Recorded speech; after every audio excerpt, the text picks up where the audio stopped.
They knew a certain beetle loved sunflowers more than lettuce. They'd plant a row of sunflowers around the perimeter. The beetles would swarm the sunflowers, and the farmers could manage them there while the lettuce stayed safe. They used companion planting. They found that the smell of marigolds and garlic acted as a natural force field against many pests. They even started breeding beneficial insects, good bugs that eat the bad bugs, and releasing them into the urban farms. By the mid-1990s, these gardens were everywhere. You could walk out of a hospital and buy a head of lettuce that had been grown 20 feet away. The food miles, the distance food travels from farm to plate, went from hundreds of miles to literally zero. A cultural shift from shame to pride. At first, many Cubans felt a sense of shame about the urban farms. It was a reminder of their poverty, a symbol of the fact that they couldn't even afford a tractor. But as the years went on, something shifted. People started to notice that the food from the Organopónicos tasted incredible. It was fresh, picked that morning, and hadn't been treated with harsh chemicals. The urban farmers became respected figures in their neighborhoods. The government also realized that these small-scale urban farms were much more resilient than the old industrial ones.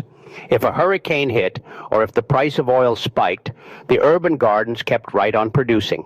They didn't need a global supply chain, they just needed sun, water, and compost. By the early 2000s, Havana was producing about 90% of the fresh produce it consumed. Think about that. A city of over 2 million people, largely feeding itself from gardens tucked into the urban fabric. Why the world is watching. Today, the rest of the world is looking at Cuba not as a relic of the Cold War, but as a blueprint for the future. We are currently living in a world where industrial agriculture is under massive pressure. We have depleting topsoil, we're overly reliant on fossil fuel-based fertilizers, and the transportation of food creates a massive carbon footprint. Cuba has already solved many of these problems. They did it because they had to, but the lessons they learned are universal. Decentralization is key. Having thousands of small farms is much safer for a food supply than having 3 massive ones. Waste is a resource.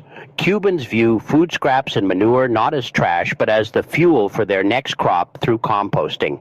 Nature is the best chemist. Between worm composting and companion planting, they've proven you don't need a lab to have a high-yield farm. The reality check.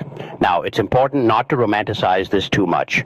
Farming is hard, back-breaking work, and doing it without machinery is even tougher. Cuba still struggles with food shortages, particularly with staples like rice, meat, and milk, which are harder to grow in small urban plots. Life in Cuba is still very difficult for many people due to the complex web of politics and economics. However, the